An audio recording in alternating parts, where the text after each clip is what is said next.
আসসালামু আলাইকুম। Technique easy education থেকে স্বাগতম জানাচ্ছি। আমি আব্দুল মোমেন জুয়েল। আজকের পর্বে আমরা ১৩ অধ্যায়ের উপরে কিছু সংক্ষিপ্ত প্রশ্ন নিয়ে আলোচনা করব। এখানে যে আমরা অনেকগুলো সংক্ষিপ্ত প্রশ্ন নিয়ে আলোচনা করব ব্যাপারটা তা না। তবে যে টাইপের প্রশ্নগুলো সাধারণত আসে সেই প্যাটার্নগুলো নিয়ে আমরা আলোচনা করব এবং কিছু উদাহরণে দেখব। শুরুতে আমরা প্রথম একটা উদাহরণ দেখি।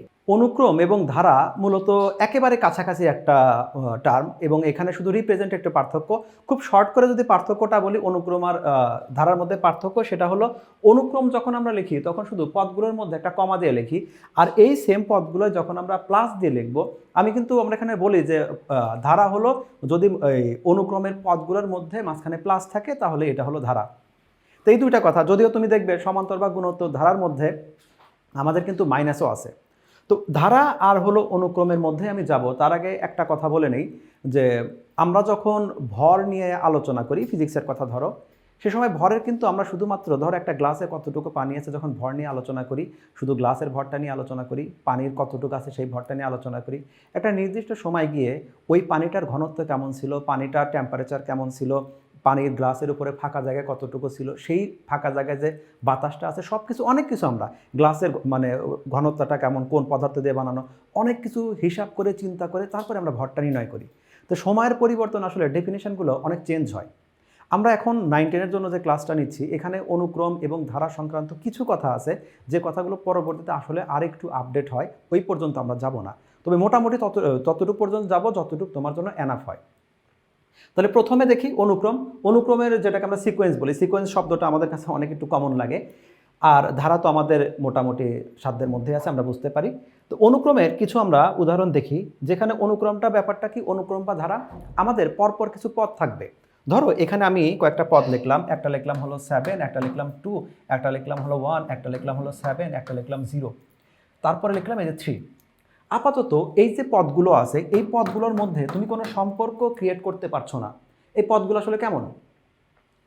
2 এর সাথে 7 এর সাথে 2 এর আসলে সম্পর্কে এখানে আমাদের 5 ডিক্রিজ হয়েছে, তারপরে আমাদের 1 ডিক্রিজ হলো, আবার হুট করে আমাদের 6 ইনক্রিজ হয়েছে, আবার আমাদের 7 ডিক্রিজ হলো, তারপরে আবার 3 আমাদের বৃদ্ধি পেয়েছে। তো এই যে ইনক্রিজ বা ডিক্রিজ একটার সাথে আরেকটা শিফট হয়, এখানে কোনো সম্পর্ক নাই। তাহলে এইগুলো আমাদের অনুক্রম না।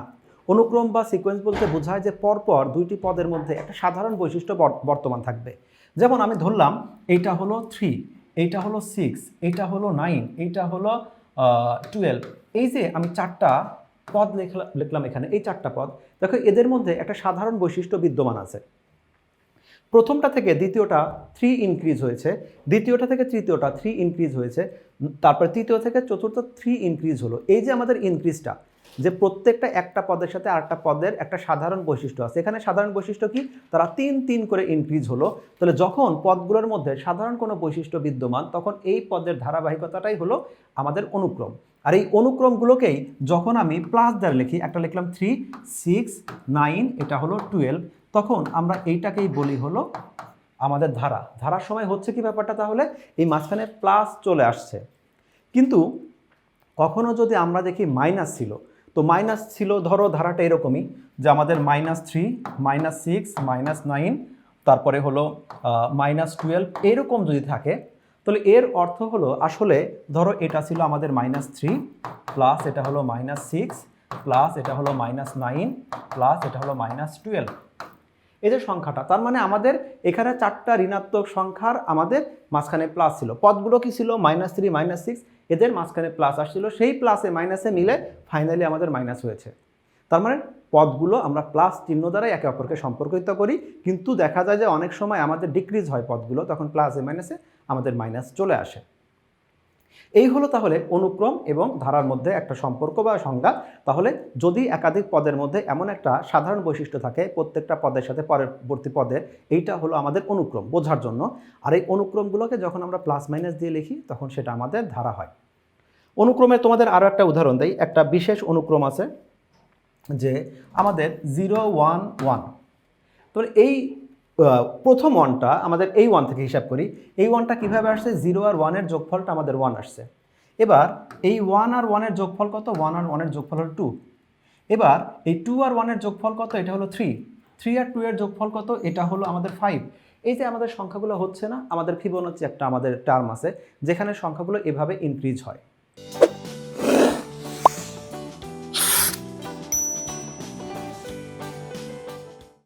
তাহলে এখানে ওদের সিকোয়েন্স বা বৈশিষ্ট্য কি, যে পূর্ববর্তী দুইটা পদের যোগফল নিয়ে আমাদের পরবর্তী পদ হচ্ছে।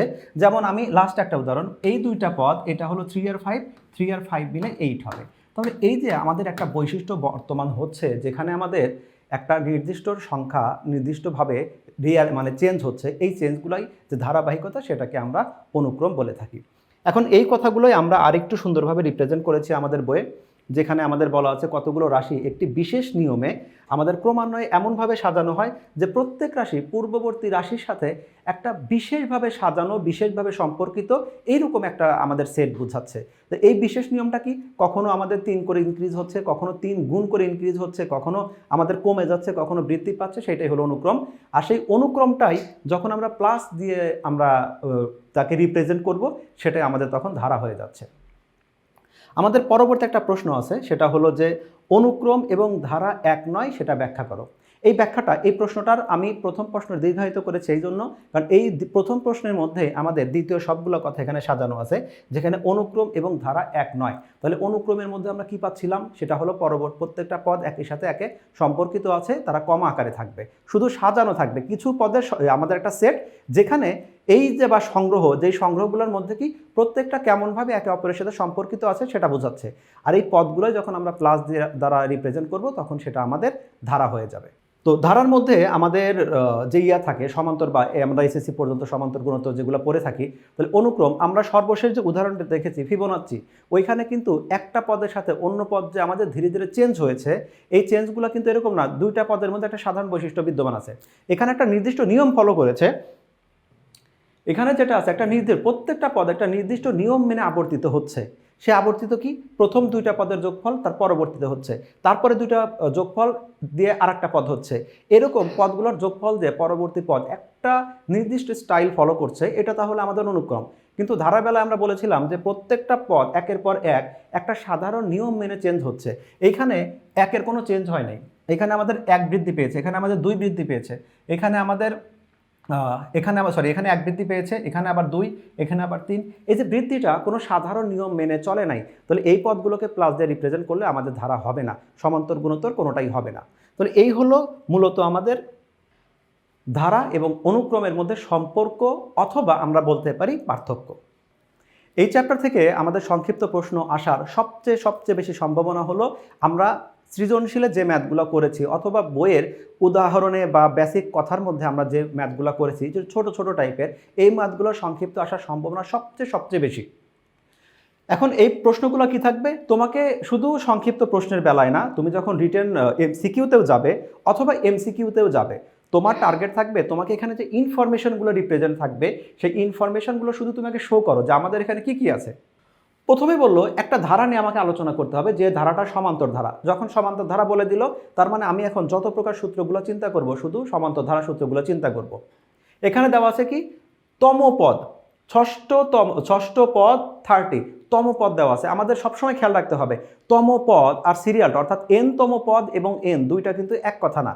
এই জিনিসটা যদিও আমাদের বেশিরভাগ স্টুডেন্টই তোমরা জানো, তারপরে একটু কেয়ারফুল থেকো, যে আমি বললাম 3, তারপরে বললাম 6, তারপরে বললাম হলো 9, তারপরে বললাম 12। এই যে এখানে 12 যেটা আছে, এটা হলো 4তম পদ। তো তমপদ 4তম পদ, তমপদটা হলো 12, কিন্তু এখানে n ইকুয়াল কিন্তু এটা হলো 4। তার মানে n তম পদ হলো 12 আর n হলো 4, বা 4তম পদ হলো আমাদের 12 আর এখানে n ইকুয়াল 4। তো n এবং n তম পদ এই দুইটা কখনোই এলোমেলো করা যাবে না। তো আমাদের প্রশ্নটা হলো, এই কোন একটা সমান্তর ধারা আছে ষষ্ঠ পদ, এই 6তম পদটা এটা দেওয়া আছে 30। ধারাতে আমরা সবসময় ম্যাথ করার জন্য প্রথম পদ এবং সাধারণ, এই শুধু সাধারণ বললাম এই জন্য, কারণ কখনো সময় সাধারণ অন্তর হয়, আবার আমাদের সাধারণ অনুপাত হয়। তাহলে প্রথম সাধারণ এই দুইটা শব্দ ছাড়া কোনো প্রকার ক্যালকুলেশন হবে না। সুতরাং এই দুইটা দেওয়া থাকলে আলহামদুলিল্লাহ, না দেওয়া থাকলে অবশ্যই আমরা এটাকে প্রথমে ধরে নিব তাহলে কি বললাম, প্রথম এবং সাধারণ।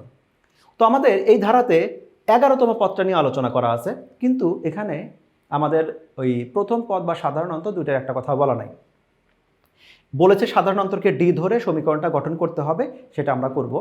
আমাদের যদি এখানে প্রথম পদকে এ এবং সাধারণ অন্তরকে ডি ধরতে বলছে, ধরতে বললে যেটা ধরতে বলে, আমাদের যদি এখানে এক্স ধরতে বলতো, এখানে ওয়াই ধরতে বলতো, আমি সেটাই ধরতাম। আর না ধরতে বললে সবসময় প্রচলিত যে আমাদের লেটারগুলো আছে সেগুলোই ধরবো।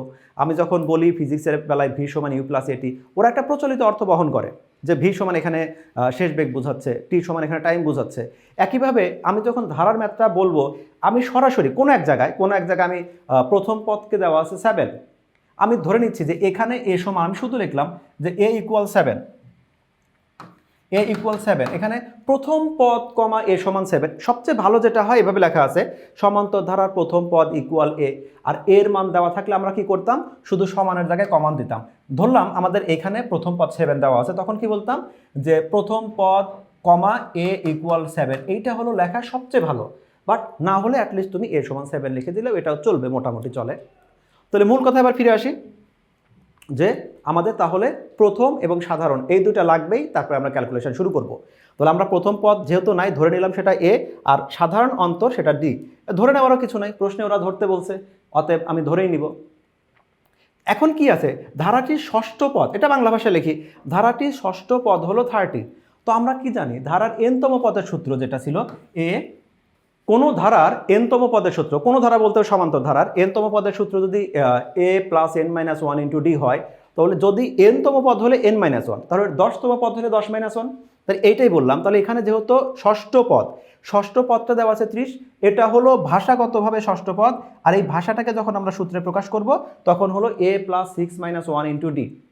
আবার একটু পরে ব্যাক করি, ধারাটার 11তম পদ 55, তাহলে এখন ধারাটির 11তম পদ যদি 55 হয়, এটা হলো ভাষায় প্রকাশ করা হলো 11তম পদ যেটা প্রশ্নে দেওয়া আছে। এই ভাষাটাকেই যদি আমি সূত্রে প্রকাশ করি তাহলে হবে a plus n 11 minus one into d. এখন কি থাকলো, এখানে 6 মাইনাস ওয়ান মানে 5, তাহলে এ প্লাস 5 ডি ইকুয়াল 30, আর এখানে হচ্ছে এ প্লাস 10 ডি ইকুয়াল 55। এই যে দুইটা আমাদের সমীকরণ পাচ্ছি, এই দুইটা সমীকরণে এখন একদম সিম্পল সমীকরণ, তুমি তোমার মতো করে প্রতিস্থাপন অপনয়ন যে পদ্ধতিতে ইচ্ছা করো তুমি এখানে সমাধান করতে পারো।